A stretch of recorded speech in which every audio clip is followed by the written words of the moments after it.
नमस्कार मंडळी. तर आज आपण बनवणार आहोत गावाकडे मिळते तशी मटकी भेळ.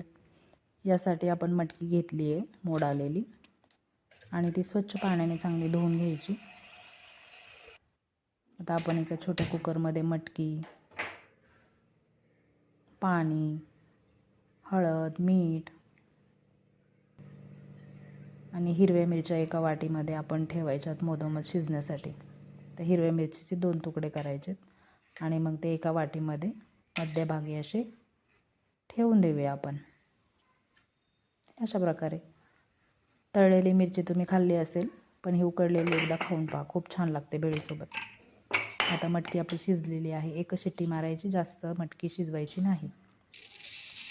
एक वाटी कुरकुरीत असे मुरमुरे घेतलेत. एक वाटी शेव आणि चिवडा घेतलाय.